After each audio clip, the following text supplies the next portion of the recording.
So watch out, we're coming. It's the moon, the supermoon.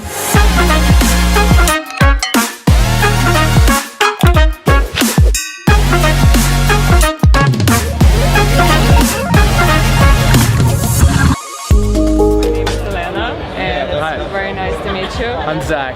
Zack. And what is your role in Binance? I'm the head of brand communications for Binance in the US. Gotcha. And what's your journey? When you joined the crypto space? So I've only been at Binance for 6 months, so I'm relatively new, but we've doubled the size of our US team in like the last year. So I'm starting to feel like an OG within the company. But yeah, I mean, my crypto journey is I've just had a lot of friends around me that were like really deep into crypto, and I kind of like was on the sidelines more or less. But I kind of feel like we're at the same point like social media was or email was.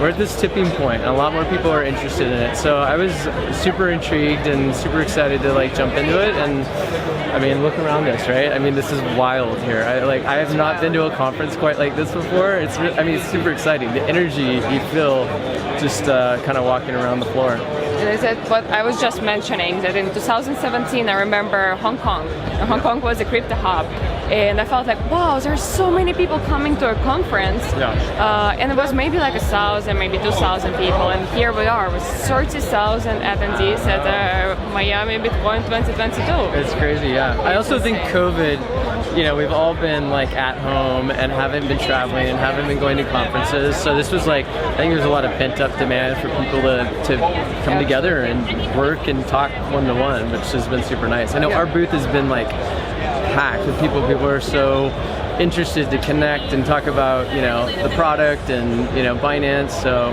it's been a good week. Yeah, for sure. And what brings you personally to crypto? I mean, I think like blockchain just as an underpinning, it's just going to start to ooze into all aspects of our lives. I think that's like really exciting, right? I mean, it's going to change everything you do, how you buy things, buying a house.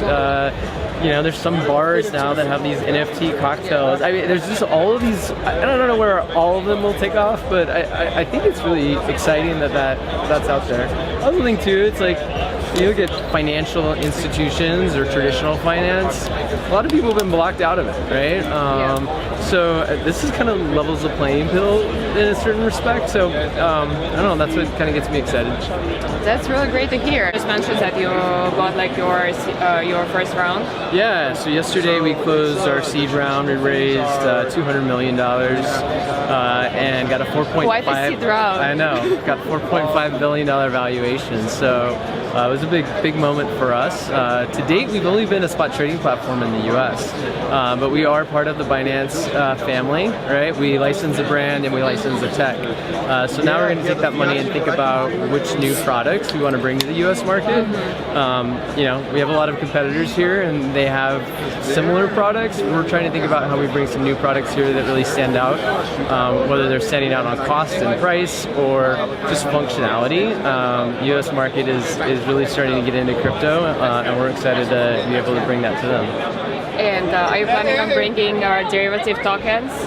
So, I mean, these are all leverage tokens. Sorry, leverage tokens. Yeah. So, I mean, tokens, NFT marketplace, all staking, all of these things that I think a lot of consumers globally on our platform really enjoy. We're looking at how we bring those to the US and do that with a twist, right? In a slightly different way that really kind of stands out. We don't want to just like kind of replicate what everyone else is doing. We've always been sort of on the cutting edge or the forefront of crypto, and so we want to do the same thing as we bring new products to the US.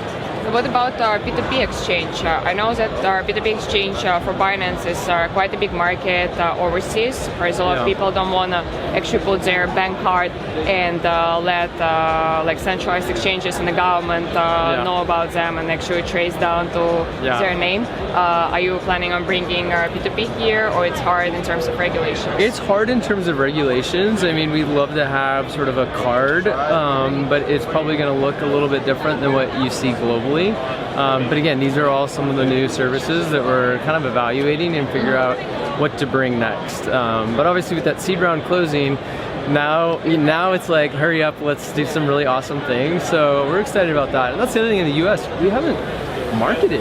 We haven't spent money on marketing the way some of the other US exchanges have.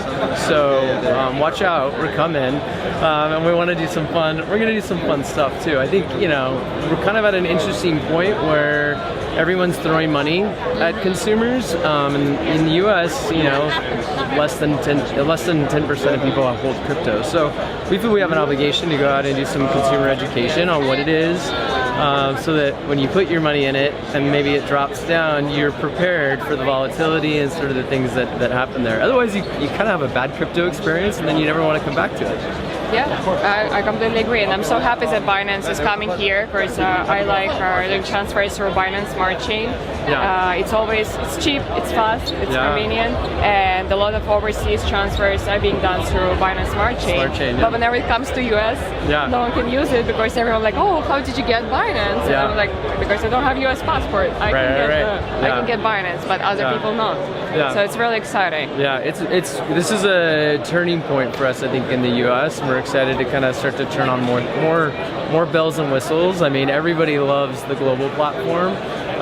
Like I said, we're going to try and bring the best of it and add a twist to it so we can do some fun things.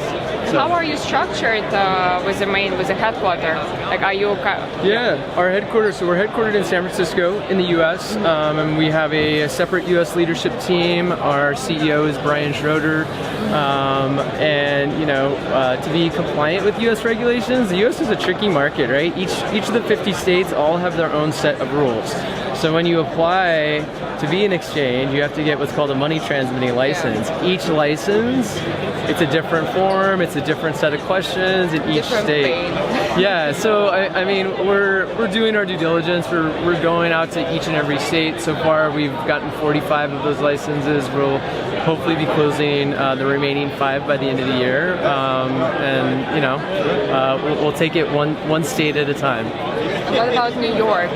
New York, that bit license, man, that's a tough one. I mean, we've been. If you get that one, I think that will stand you out from a competition for sure. No one can get this license. Yeah, everyone's sort of like trying to get it, and some people have, it's taken them years and years to sort of get that. So, New York is definitely a market we would like to be in. We're looking at all of our options to be able to get that somehow. I really hope you will get to New York. I would really love to have better payments in New York, where I'm currently living. Last question and the fun one. What is your craziest story from crypto space? Craziest story in the crypto space? It can be something inspirational, or it can be completely wild, I don't know, night at a conference, like after party or something like that. I mean, the craziest thing I've seen is over here, this mechanical bull, that the longest person that stays on the bull gets 1 Bitcoin. And people are literally getting thrown off of this thing. If you haven't seen it, go over and see it. It's pretty wild. Thank you so much. It was great talking to you.